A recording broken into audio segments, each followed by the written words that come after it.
पहले नासा रूस और चीन और भारत क्यों चांद को अपनी मुट्ठी में करना चाहती है पूरी दुनिया, और क्या है चंद्रमा से जुड़े डार्क सीक्रेट्स जो स्पेस एजेंसी हमसे छुपा रही है। जानेंगे धरती से चांद तक के इस रोमांचक सफर के बारे में। दोस्तों, भारत के चंद्रयान 3 का विक्रम लैंडर चांद की सतह पर सॉफ्ट लैंडिंग करेगा। वहीं रूस का लूना 25 भी चांद की तरफ रवाना हो गया है, जबकि साल 2024 में नासा भी अपने आर्टेमिस इस प्रोग्राम के तहत एक बार फिर वैज्ञानिकों को यानी एस्ट्रोनॉट्स को चांद पर भेजने वाला है, और चीन भी जल्द ही एक और मून मिशन करने वाला है। लेकिन अब सवाल आता है कि इन सभी देश को चांद पर ऐसा क्या अधिक गया जो चारों ओर चांद पर पहले पहुंचने की होड़ मची हुई है, और चांद से जुड़े ऐसे कौन से रहस्य हैं जिनसे से पर्दा उठाते ही हमारा चांद को देखने का नजरिया ही बदल जाएगा। जानेंगे पृथ्वी से चांद तक के इस रोमांचक सफर की कुछ खास बातें, तो जल्दी से अपनी कुर्सी की पेटी बांध लीजिए और पूरा वीडियो जरूर देखिए। दोस्तों, चांद हमारी पृथ्वी से 3,84,400 किलोमीटर दूर है, और अगर हम सीधा रास्ता पकड़ते हैं तो इसी के आसपास डिस्टेंस में ही हम चांद की सतह पर पहुंच जाएंगे। जबकि भारत के चंद्रयान 3 के रास्ते से हमें चांद पर पहुंचने में 42 दिन लगेंगे, क्योंकि चंद्रयान 3 ने चंद्रमा की तरफ जाने का अंडाकार रास्ता चुना है, जिसमें वह पहले पृथ्वी के चक्कर लगाकर चांद की ओर एक लंबे रूट से बढ़ेगा और फिर चांद के चक्कर लगाकर लैंडिंग करेगा। हालांकि यह रास्ता काफी किफायती तो है, लेकिन इसमें हमें एस्ट्रोनॉट के लिए बहुत खाना, ऑक्सीजन और पानी की जरूरत पड़ेगी, जिसे स्टोर करने के लिए बड़ा स्पेसक्राफ्ट चाहिए होगा।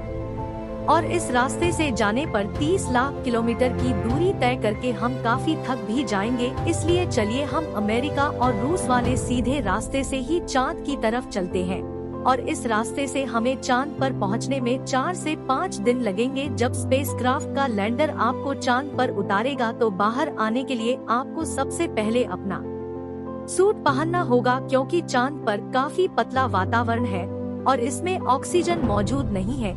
इसी वजह से सांस लेने के लिए आपको स्पेस सूट के पीछे लगे ऑक्सीजन सिलेंडर का सहारा लेना होगा।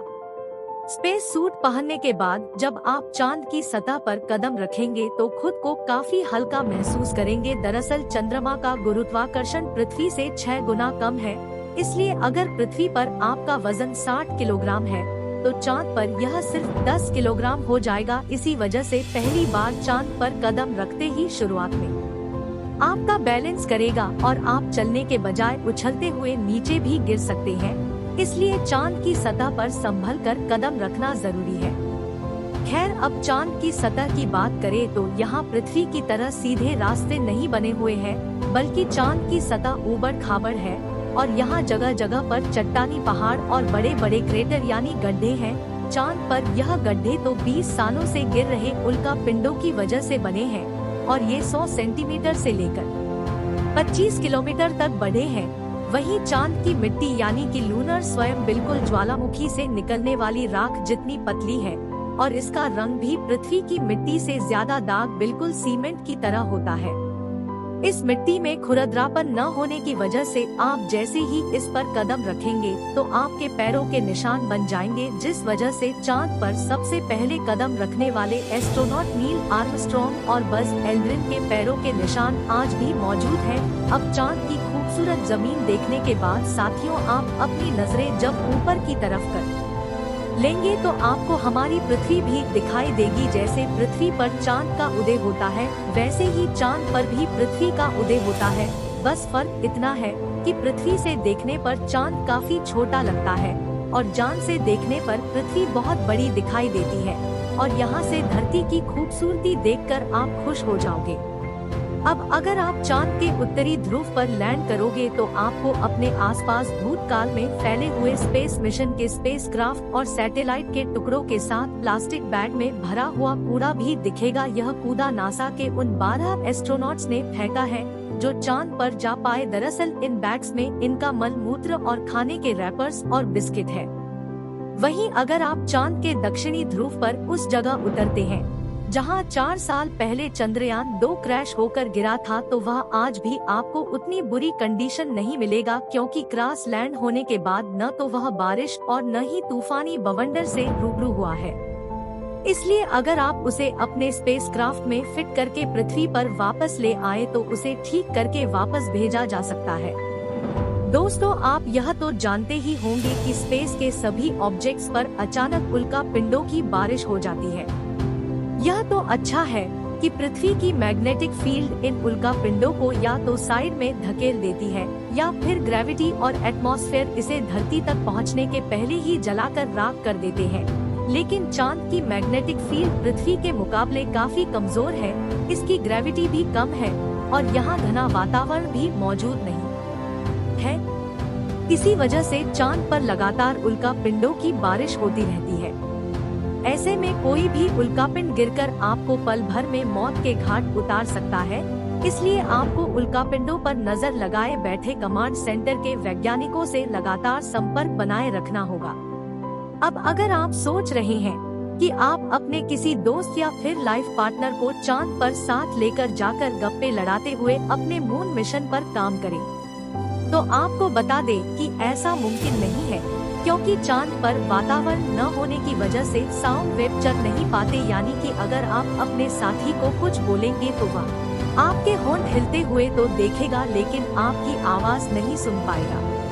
इतना ही नहीं, चांद पर आपको अपनी आवाज तक नहीं सुनाई देगी। मानो जैसे मोबाइल की तरह किसी ने आपको भी साइलेंट मोड पर डाल दिया है। हालांकि एस्ट्रोनॉट चांद पर एक दृश्य स्पेस सूट पहनते हैं, जिसमें साउंड पुश करवाने के लिए नाइट्रोजन और ऑक्सीजन की मदद से कृत्रिम वायुमंडल बनाया जाता है। साथ ही इन्हें एक माइक्रोफोन वाली हेडफोन पहनाई जाती है, जिसके जरिए यह अपने साथी और कमांड सेंटर की आवाज सुन सके और जवाब भी दे सके। अब दोस्तों, चांद पर अपने काम को पूरा करके जवाब सुने जाएंगे तो सुबह आपको सूरज की रोशनी नींद से नहीं लगाएगी, क्योंकि चांद को अपनी धुरी पर घूमने में 28 दिन लगते हैं, जिस वजह से चंद्रमा पर एक दिन 14 दिन का होता है और 14 दिन की रात होती है। यानी कि वहाँ का एक दिन पृथ्वी के 28 दिन के बराबर होता है। हम चांद का सिर्फ एक हिस्सा आज तक देख पाए हैं, और अगर आप चांद के पिछले हिस्से के अंधेरे वाले इलाके पर पहुँच गए तो आपके साथ काफी खौफनाक चीजें हो सकती है। बता दें कि चांद पर कई सालों से सोच कर रहे कुछ वैज्ञानिकों का यह भी कहना है कि भूतकाल में वहाँ कोई एलियन सभ्यता बसी थी। चंद्रयान 1 ने चांद की सतह पर वाटर आई और हाइड्रो प्लस के रूप में पानी की खोज की है, जो इंसानों के जीवन के लिए काफी जरूरी है।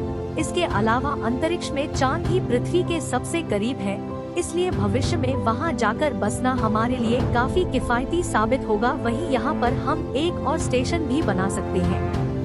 इन्हीं कारणों की वजह से सभी स्पेस एजेंसी चांद में सबसे ज्यादा दिलचस्पी दिखाती है। तो दोस्तों, अगर भविष्य में मौका मिले तो क्या आप चांद पर जाकर बसना चाहेंगे? अपनी राय कमेंट में जरूर बताएं। आज के लिए इतना ही। आपकी आखिरी जिम्मेदारी इस वीडियो को लाइक करके शेयर करने की है। इसे ज्यादा से ज्यादा मित्रों तक शेयर करें ताकि उन्हें भी जानकारी मिल सके। और भी ऐसी ही नॉलेज एबल वीडियो के लिए अपने भरोसेमंद चैनल को सब्सक्राइब जरूर करें।